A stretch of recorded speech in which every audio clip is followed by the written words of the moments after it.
Amanhece na Itália. Os romanos acordam para uma bela manhã de verão na cidade eterna. Mas além das muralhas da cidade, um mistério sinistro se desdobra. Ao escavar uma antiga rede de catacumbas cristãs, arqueólogos encontram ao acaso uma sepultura coletiva. Ela guarda os restos de mais de 1.500 corpos empilhados como toras. Nunca se vira nada parecido antes. E uma investigação revela que essa não é uma sepultura recente. Não são membros da resistência executados pelos nazistas, nem vítimas de um genocídio moderno. Não. Esses são os restos de antepassados enterrados juntos e guardados nesta câmara há quase 2.000 anos. Mas quem seriam eles? Como morreram? E por que tantos estão enterrados nesta tumba sem identificação e esquecidos? O Vaticano está determinado a apresentar o assassino e as suas vítimas no maior mistério arqueológico de todos os tempos. Nas catacumbas do Vaticano. É o verão de 2003. Uma tubulação subterrânea se rompe e ameaça inundar as sagradas catacumbas cristãs de São Marcelino e São Pedro. O Vaticano envia uma equipe de arqueólogos para tentar salvar esse local sagrado.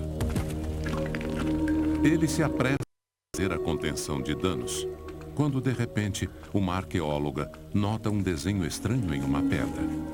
Com um pincel, ela remove cuidadosamente anos de lama e de terra acumuladas e revela a imagem do rosto de um homem já desbotada e danificada. É um antigo mural cristão. Fascinada, ela começa a escavar em volta da pintura.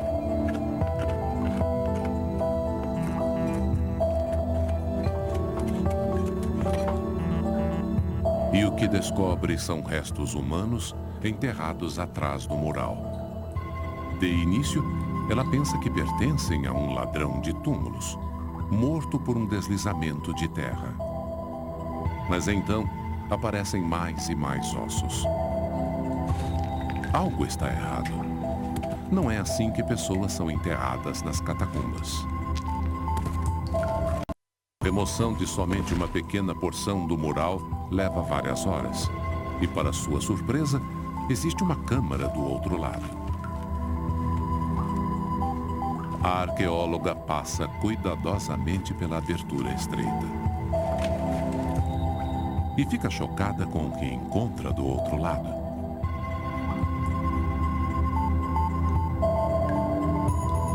É uma câmara secreta, escavada na rocha, e brotando do solo uma quantidade descomunal de corpos enterrados numa sepultura rasa.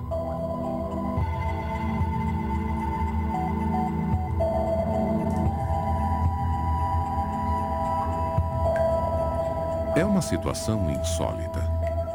Essa sepultura coletiva é totalmente desordenada. Não existem túmulos individuais. Algo terrível aqui. E a grande pergunta é: o quê? A primeira pista podem ser as próprias catacumbas. A Roma atual. O horizonte é dominado pelas ruínas de fantásticas construções. O contorno da outrora pujante cidade antiga permanece visível. Mas para ver Roma em toda sua majestade, precisamos voltar no tempo, cerca de 2.000 anos. Os romanos estavam à frente de sua época e seus feitos de engenharia são lendários. Mas nem todas as antigas estruturas estão acima do solo. Além das muralhas da cidade, a uma grande profundidade estão as sagradas catacumbas cristãs, milhares de quilômetros de túneis e tumbas individuais escavadas à mão há mais de 500 anos. Os antigos cristãos costumavam enterrar os seus mortos em nichos individuais, escavados nas paredes das galerias, um corpo de cada vez. Nos primórdios da igreja, as catacumbas eram essenciais. Serviam de altar para as missas, de fuga para a perseguição e como descanso eterno. Aqui, há tumbas sagradas de papas, mártires e até santos. Essas pessoas formaram a base da igreja. E sem as catacumbas, a cristandade teria sido varrida pelo Império Pagão. O Vaticano está encantado com a perspectiva de que esses restos possam ser de mártires cristãos, alguns dos mais antigos já encontrados. O bispo Mauro Piacenza é o presidente da Pontifícia Comissão de Arqueologia Sagrada de Roma. Ele é responsável por todas as escavações cristãs. Nel ricevere notizia di questa tomba di Massa ho sentito certamente una forte emozione, perché può essere un indizio dell'essere vicino alla tomba di un martire, e questo indubbiamente è sempre un vivo interesse e una gioia e un'emozione profonda. Tudo parece se encaixar. A localização do sítio, perto das catacumbas cristãs. O mural cristão que apontava o local da sepultura coletiva. E logo acima da tumba está o mausoléu de Santa Helena, mãe do imperador Constantino e mulher responsável pela conversão do Império Romano ao cristianismo no século IV. Mas são provas circunstanciais. O Vaticano precisa encontrar provas conclusivas de que esse túmulo misterioso abriga os mártires. O bispo Piacenza ordena que realizem uma escavação emergencial. Questa scoperta si potrà dimostrare della tomba di un martire, sarà un'altra perla ad una grande collana nella storia dell'epopea del cristianesimo. Em 2004, os arqueólogos do Vaticano começaram a escavar e avançar através de um corredor estreito. Lá, eles encontraram uma massa de esqueletos entrelaçados e semi-enterrados. E encontram também uma segunda tumba, ligeiramente maior e em formato triangular. O Vaticano estima que essas duas tumbas facilmente possam conter até 400 mártires.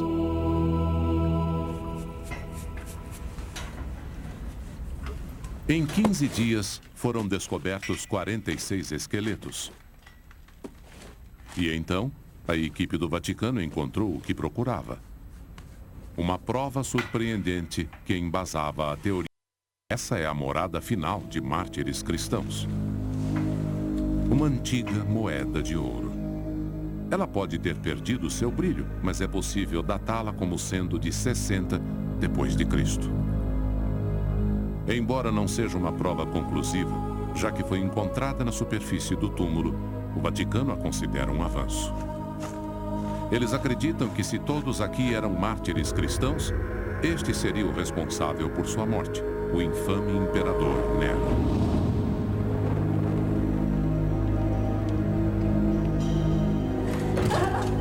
Nero começou a governar Roma a partir do ano 64 da era cristã. Ele odiava os cristãos e os culpava por todos os problemas de Roma. Mas Nero não se limitava a lhes tirar a vida. O sádico imperador tinha grande prazer em torturá-los antes. O seu domínio foi uma das épocas mais negras da história cristã. Essas pessoas morreram defendendo a sua fé, e seus corpos foram levados daqui e colocados nas catacumbas. Le persecuzioni indubbiamente furono orrende e furono raccapriccianti per il tipo di martirio, perché non era semplicemente il mettere a morte una persona come oggi potremmo dire con la fucilazione, il che è già ovviamente un fatto criminale in sé e per sé, però indubbiamente furono efferate con il senso anche più significativo del termine.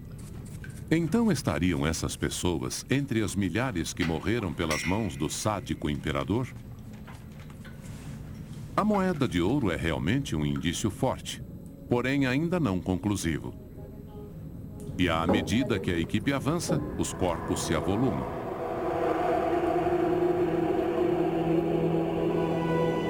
Para aumentar seu horror, descobrem que a tumba não se limita a uma câmara apenas, mas sim há uma rede de 7 tumbas interligadas, algumas com mais de 3 metros de largura e 4,5 metros de profundidade. A área total é de centenas de metros quadrados, capaz de abrigar mais de 1000 cristãos perseguidos. O Vaticano se dá conta de que precisa de um experiente, um especialista neste tipo de escavação.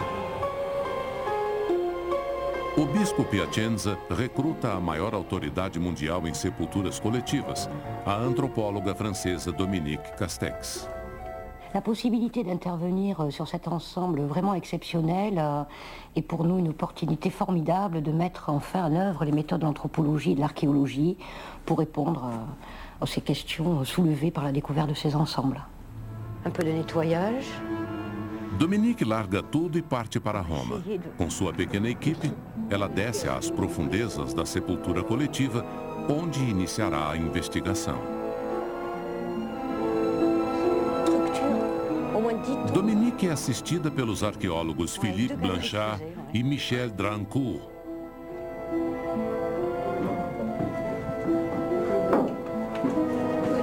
Este caso seria um desafio para e um teste para os seus muitos anos de expérience. Ce qui était très intriguant dans cette catacombe, c'était par rapport à ce qu'on connaissait du fonctionnement très classique du milieu des catacombes en sépulture individuelle, c'était soudainement de se retrouver dans des salles remplies d'ossements. L'important maintenant.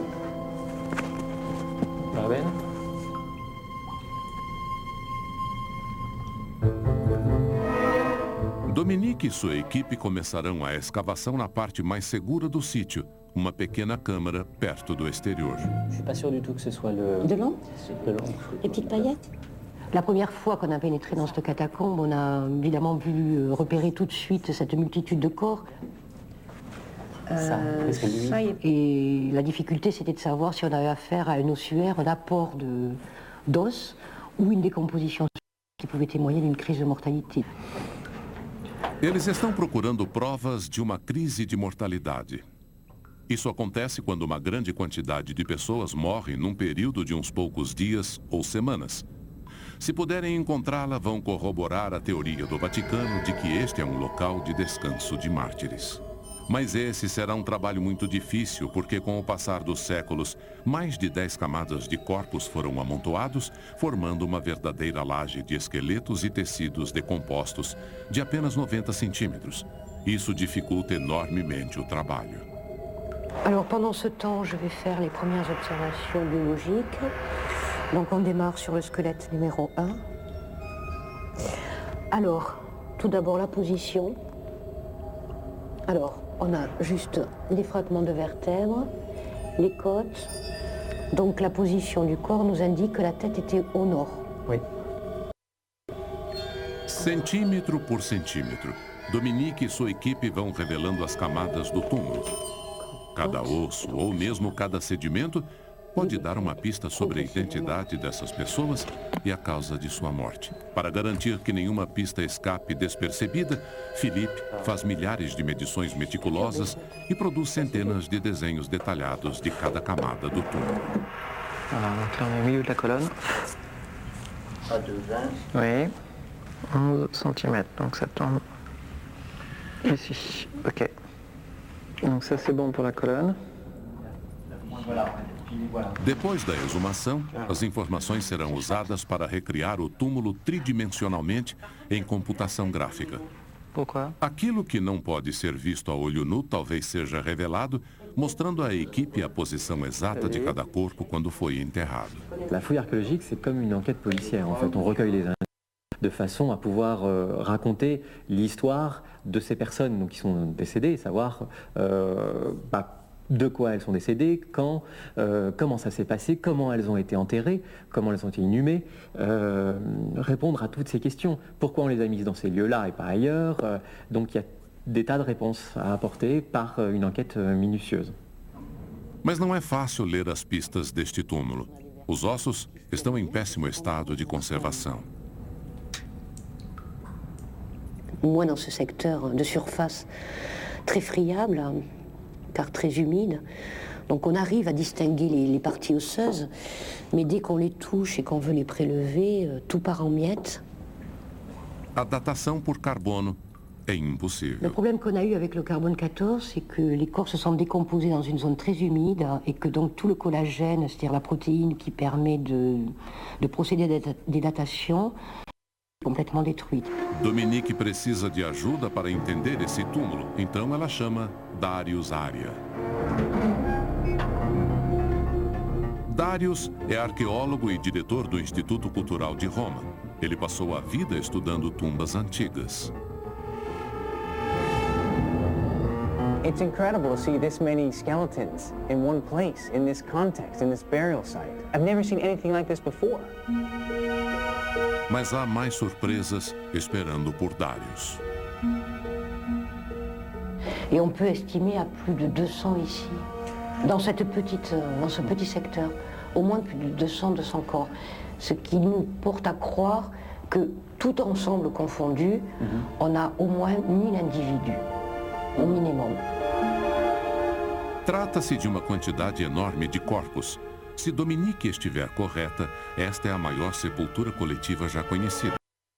Agora resta a ela descobrir se todas as pessoas morreram e foram enterradas ao mesmo tempo. Ici, on se rend compte qu'on a une partie de squelette qui est ici. On voit toute la colonne vertébrale qui apparaît sur le côté droit, avec les côtes de l'individu, toutes les côtes, qui recouvrent en partie ses vertèbres. On repère ici qu'il s'agit du côté droit, donc on peut dire que l'individu est couché sur le côté droit. Et dessous, sous lui, on voit un autre individu qui apparaît, ici avec sa colonne vertébrale, qui passe dessous avec ses côtes. And then you have mixing, because in the end you have this crushing effect of one body decomposing and then resting and mixing Voilà. with the other. Alors, parce que quand tu regardes les squelettes, tu te rends compte qu'ils sont superposés One on top. et que celui du dessous n'a pas bougé. Les os sont en place. S'il était déjà un squelette, quand tu déposes un nouveau, il aurait bougé. Donc, c'est toutes les relations entre les os qui sont préservées entre les squelettes et qui nous permettent de dire, ici, tout le monde a été amené en même temps. Et ça, c'est très important, parce qu'évidemment, l'interprétation n'est pas du tout la même. On a une mortalité extraordinaire. Ce n'est pas normal que tant de personnes soient enterrées en même temps.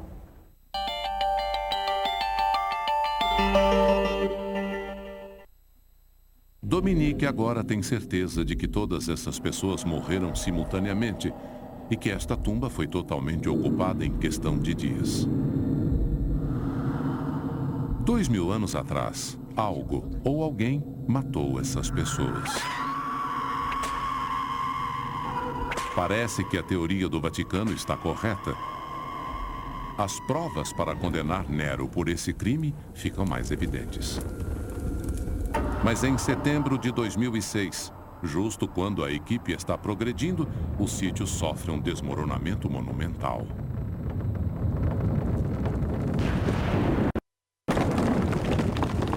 Várias câmaras desabam com o peso de toneladas de rochas. E para surpresa de todos, o desastre revela mais outra câmara. Nessa seção, os arqueólogos descobrem outras centenas de corpos. O total de mortos chega a quase 2000. Certamente il numero dei martiri è un numero strabocchevole, quindi un numero enorme. È chiaro che però non sono una massa, ma sono singole persone che hanno una loro storia meravigliosa da raccontare, quindi anche una sola vita in più di un martire è sempre estremamente importante. E nessa nova seção, os ossos estão preservados o suficiente para descobrir o sexo dos esqueletos. E é um choque descobrir que mais 75% são mulheres. Donc, dans une population naturelle, le taux de masculinité est de l'ordre de 50%. Or, ici, on a 27%, donc une majorité de femmes. ce qui donc apparaît très étonnant. E por que a maioria de mulheres? O Vaticano acredita porque, no início, mais mulheres do que homens haviam se convertido ao cristianismo. E elas professavam a sua fé mais ativamente. Isso não passou despercebido por Nero, o imperador pagão, e ele teve o prazer de mandar matar uma grande quantidade de mulheres. E então, mais uma moeda é encontrada, e essa nova pista oferece novas possibilidades. Diferentemente da moeda anterior, encontrada no túnel datada de 60 d.C., esta foi encontrada no fundo do túmulo entre os esqueletos. Ela data de 238 d.C. Very confusing. Com essa nova prova em mãos, Darius chama Monica Ricciardi, uma arqueóloga do Vaticano. Ela é a responsável por todos os artefatos encontrados no túmulo. In questo caso, trattandosi di sepolture appunto multiple di più individui, c'è un'unica moneta che evidentemente aveva lo stesso tipo di valenza per più persone. Okay. Ecco, questa è una delle monete più belle e anche ben conservate che abbiamo ritrovato, quindi siamo nel 238, nel III secolo, e è stata rinvenuta in questo ambiente. È interessante questo ritrovamento perché la moneta si trovava, diciamo noi archeologi, è un reperto affidabile perché si trovava tra due strati di sepolture, quindi praticamente testo sigillato, insomma. That's great. So it's not disturbed, so you feel confident. Assolutamente non disturbato, non perturbato, quindi comunque è di una buona affidabilità. Esta moeda é uma pista muito mais precisa para estabelecer a data, porque foi encontrada entre os corpos. Ela também prova que essas pessoas devem ter sido enterradas após 238 d.C. Logo, Nero não poderia ser o assassino. Ele morreu mais de um século antes. Então, se Nero não foi seu algoz, quem foi? As suspeitas se voltam contra outro, o imperador Décio. Décio governou Roma a partir de 249 d.C., mas era uma Roma em crise. No Oriente, o antes pujante império perdia a guerra contra os temíveis godos. Os bárbaros conseguem derrotar o exército romano e, pela primeira vez em muitos séculos, Roma se via ameaçada. Em desespero, Décio exigiu que todos os cidadãos fizessem um sacrifício aos deuses romanos. Mas os cristãos se recusaram. A sua religião proibia a idolatria de falsos ídolos. Isso enfureceu Décio. Por todo o império, cristãos foram perseguidos e presos. Se eles se recusassem a renunciar à sua fé e também a fazer os sacrifícios, eram arrastados diante do imperador e impiedosamente torturados e mortos. A sede de sangue de Décio era maior até do que a de Nero. Embora tenham morrido há milhares de anos, ainda é possível descobrir a causa exata da morte dessas pessoas. Os sinais de violência nos esqueletos devem ter sobrevivido à passagem do tempo. Oui, parce que je pense qu'on va voir. Dominique extrai cuidadosamente várias amostras de ossos para análise. 580. Il faut maintenant que nous regardions attentivement les ossements pour essayer de retrouver des stigmates osseux qui seraient liés à des traumatismes. Donc, enquanto Dominique continua a exumar os esqueletos, Darius viaja até a Inglaterra. Ele vai se encontrar com Christopher Knussel, renomado biólogo e antropólogo, especialista em identificar traumatismo físico em esqueletos antigos. If we're looking for Christian persecution, more often than not, it involves some kind of physical abuse. Apesar do exame minucioso dos ossos no túmulo comunitário, Dominique não encontra marcas de traumatismo. Nenhuma facada, cicatriz de decapitação, nem marcas de mordidas. It's a very important thing because it discounts the possibility that we're dealing with some kind of group of executed individuals. A teoria do Vaticano está errada. A violência contra os mártires teria deixado marcas. Portanto, seriam eles mágicos ou algo completamente diferente? L'absence de lésions osseuses particulières de type traumatique sur les ossements nous amène à la proposition qui avait été faite par la commission pontificale quant à l'origine possible d'un massacre de martyrs chrétiens. Dominique começa a buscar respostas na nova Câmara. À medida que vai descobrindo mais corpos, algo dentro do túmulo chama a sua atenção. Un vestige que tu sais, on a trouvé sur d'autres... Look. Oh, is it? There you go. Il est peut-être assez long. Very long, isn't it? Cuidadosamente, Dominique os remove do túmulo. São filamentos de ouro incrivelmente frágeis. Mas ainda há mais descobertas surpreendentes por vir. Semi-ocultos anos de sedimentos, existem minúsculos cristais vermelhos. Est-ce qu'il y a une pince à épiler? Non? C'est quelque chose de curieux. Qu'est-ce que c'est ça? Non, ce n'est pas une pièce. Mais... Attends, j'ai plus rien qui tient. Ça brillait un petit peu. Attends, c'est l'effet de la lumière. C'était bizarre. C'est de l'os? J'avais l'impression de loin que c'était du verre, mais... Dominique não faz ideia do que sejam esses cristais. Então ela os guarda para análise futura.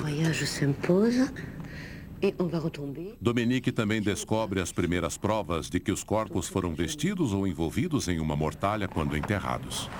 Je soupçonne, oui. Une trame. Une trame de tissu, hein? C'est pas très clair quand même, hein, mais... On le verra mieux au prélèvement, Oui, je pense qu'il y en a. On va essayer de le prélever Mais tout à l'heure. ça y ressemble beaucoup. Sur la base des photos qu'on avait. À medida que cada camada do túmulo é revelada, a equipe também encontra torrões de um estranho pó branco. Tu peux déjà le mentionner dans le cahier. Ouais, je vais mettre. Bon, on n'en aura pas beaucoup, parce que bon, c'est vraiment de la... en surface. Mais il me semble qu'on a quand même quelque chose. Écoute, je vais prélever cette vertèbre-là. Il y a de l'os dessus. Dominique acha que é cal, usado em sepulturas para evitar a disseminação de doenças. Pas sur ce morceau-là, mais... Será que alguém achava que essa tumba estava Non, infectada? je confirme toujours. Hein, Essas 4 novas pistas podem ser a pista derradeira para desvendar esse incrível mistério. Dominique colhe amostras dos artefatos e os envia à Universidade de Bordeaux para análise. E em busca de respostas, Darius segue as pistas até a França. Thibaut Deviese, biólogo molecular, está tentando identificar os minúsculos cristais vermelhos usando um espectroscópio. O espectroscópio decompõe a luz emitida por um objeto e revela as suas cores individuais. E cada composto molecular específico tem uma cor. Analisando esse espectro de cores, Thibaut pode identificar os misteriosos cristais. So what does this tell us? What are the results? Allora, sullo schermo vediamo lo spettro ottenuto per il computing archeologico. Abbiamo fatto una ricerca nella libreria del computer e abbiamo visto che il materiale resinoso è ombra. A surpresa é grande. Na Roma antiga, o âmbar báltico era incrivelmente caro, valia mais do que ouro. E encontrar uma quantidade tão grande dele nessa tumba significa que essas pessoas não poderiam ter sido indigentes. Certamente estavam entre os ricos e poderosos de Roma. Mas o âmbar revela mais do que a sua riqueza. Os antigos romanos usavam o âmbar para afastar as doenças e preservar a vida. Então estariam usando o âmbar para conservar os mortos? Tudo começou a ficar mais claro.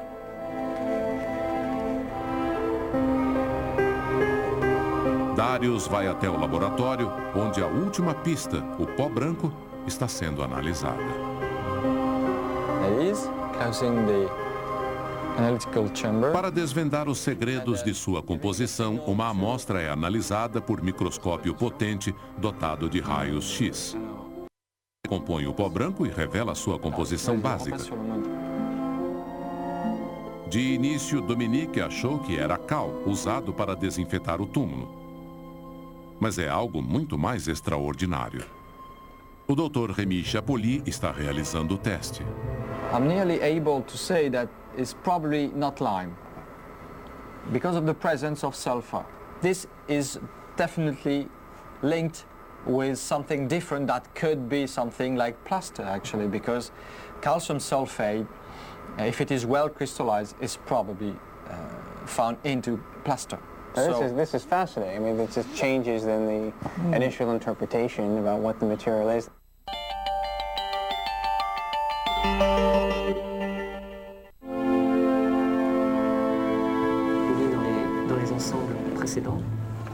Então, por que a presença de gesso e âmbar báltico na... Dominique e Darius deduzem que seria uma tentativa de mumificar e preservar os corpos.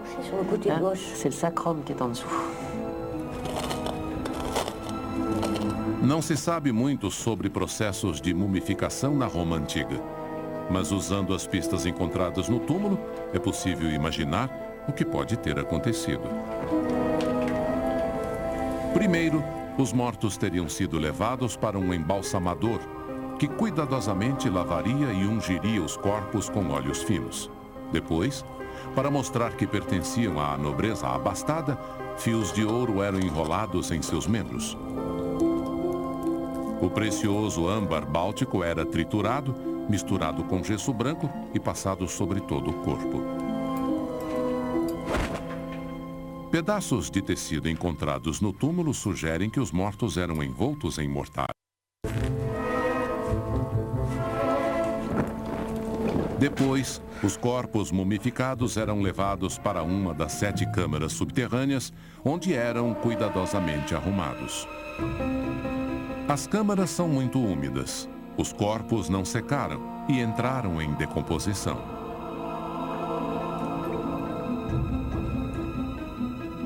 Nada desse vulto, nem parecido, havia antes sido encontrado na Roma Antiga. Trata-se de uma descoberta absolutamente singular. Darius volta para a Inglaterra e procura o Dr. Mark Spiegelman, cirurgião, arqueólogo e uma autoridade em mumificação.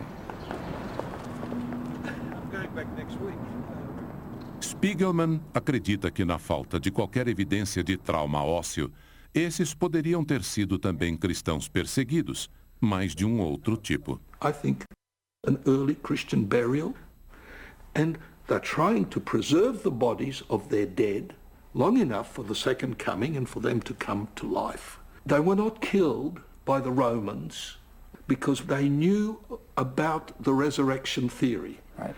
And so when they killed Christian martyrs, they quite often cremated them so that they wouldn't be resurrected. And if you want me to go way out, maybe these bodies in this catacomb were early Christian martyrs who, rather than convert or do something, committed mass suicide in order to keep their belief. É uma afirmação ousada, mas se a teoria de Spiegelman estiver correta, estes podem de fato ser restos de mártires cristãos, mas cristãos abastados. Temendo por suas vidas e recusando-se a renunciar a uma numerosa comunidade cristã pode ter tomado veneno para escapar da ira do Império Pagão. A morte por envenenamento ainda explicaria a ausência de trauma ósseo. Até agora, a nossa busca já teve muitas reviravoltas bizarras, de assassinato em massa a suicídio, de cristãos pobres perseguidos à elite romana. Todas as pistas são contraditórias e a verdade está ainda distante. Os dias passam e todos estão cada vez mais frustrados. Apesar disso, a lenta e minuciosa escavação precisa continuar.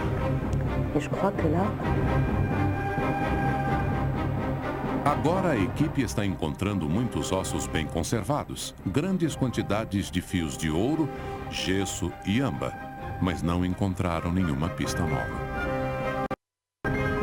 2 meses depois, uma parte da tumba já foi completamente explorada. Dominique exumou mais de 82 corpos em 11 níveis diferentes. Cada esqueleto, cada osso e cada artefato foi minuciosamente catalogado. Foram feitas centenas de desenhos e tomadas medições precisas. Darius inseriu todas essas informações em um software que lhes permitirá criar uma imagem tridimensional da tumba para Dominique. Alors, les images en 3 dimensions vont nous permettre de reconstituer les dépôts et de visualiser le plus correctement possible l'ensemble des dépôts qui se sont effectués à un lieu donné. Dominique e Darius esperam que esse modelo ofereça alguma pista sobre como essas pessoas morreram. Com a reconstituição em 3D, pode reproduzir no computador o que Dominique e sua equipe levaram meses para realizar. Agora, Dominique e Darius poderão visualizar com exatidão como cada esqueleto estava posicionado no túmulo e relação entre eles. Ah oui, c'est assez extraordinaire. O túmulo tem 11 carreiras distintas. A carreira mais próxima ao solo mostra que 3 corpos estavam deitados de costas, lado a lado, cuidadosamente posicionados para aproveitar bem o espaço limitado da câmara. E os 4 corpos da carreira mais externa também foram cuidadosamente dispostos. Mas ao analisar a camada do meio da tumba, fica claro que o sistema organizado foi abandonado. Há corpos deitados de lado. Alguns estão virados para baixo, outros estão retorcidos e deitados. É como se tivessem sido jogados às pressas nessa sepultura coletiva, num momento de pânico e caos congelado no tempo. Seriam essas pessoas as vítimas de uma peste mortífera que depois foram cobertas com gesso e envolvidas em mortalhas? Esse tipo de sepultamento já havia sido visto antes em sepulturas coletivas encontradas na Inglaterra e datando do século XVII. E aqui a causa da morte não poderia ser mais apavorante. Foi uma peste. Durante o surto, os mortos foram levados para a periferia da cidade e empilhados uns sobre os outros em enormes valas comuns. Inicialmente, os coveiros posicionavam os corpos cuidadosamente, mas conforme a doença se espalhou, os corpos começaram a se empilhar. Os coveiros precisaram se apressar, assim começaram a jogar os corpos nas valas. Eles caíram em qualquer posição, uns virados para baixo, outros de lado. Essa é uma característica singular. A mesma característica notada por Dominique e Darius na reconstituição computadorizada. Parece que finalmente haviam descoberto o assassino. Uma peste havia dizimado aquelas pessoas.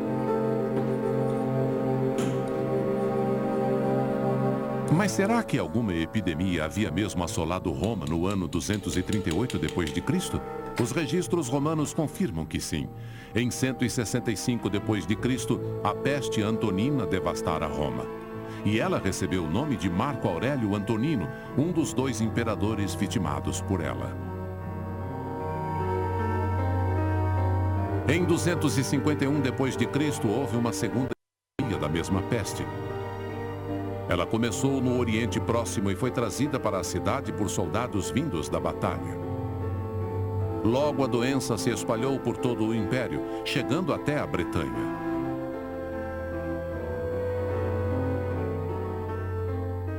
A epidemia durou mais de 15 anos, chegando a matar mais de 5.000 pessoas por dia, ricos e pobres.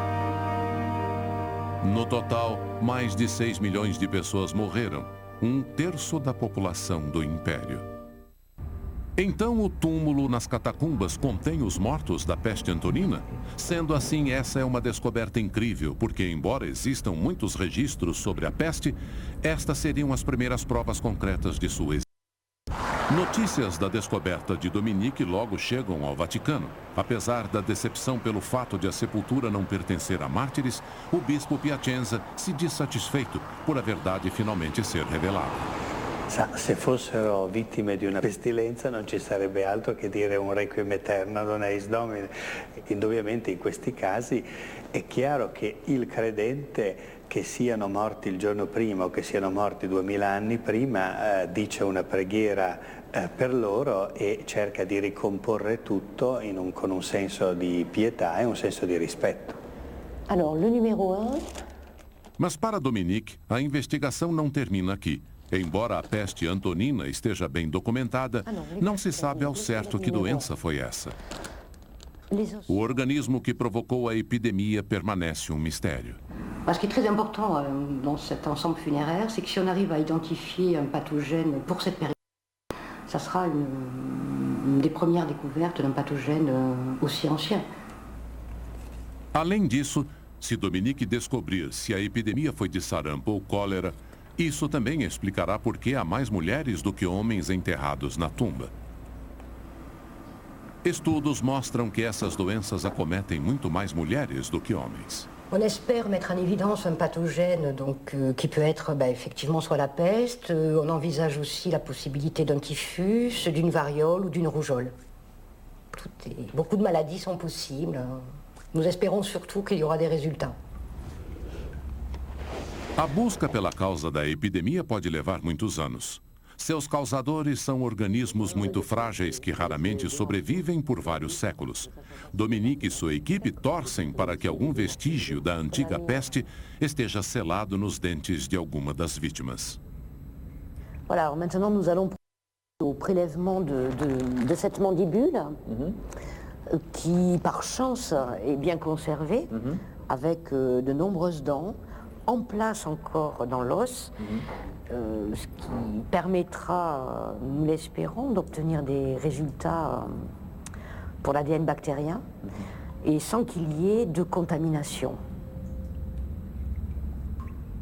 Donc, nous allons prélever la mandibule entière pour pouvoir la faire parvenir au laboratoire de paléobiochimie moléculaire, et en espérant que l'équipe du professeur Drancourt apportera rapidement des informations.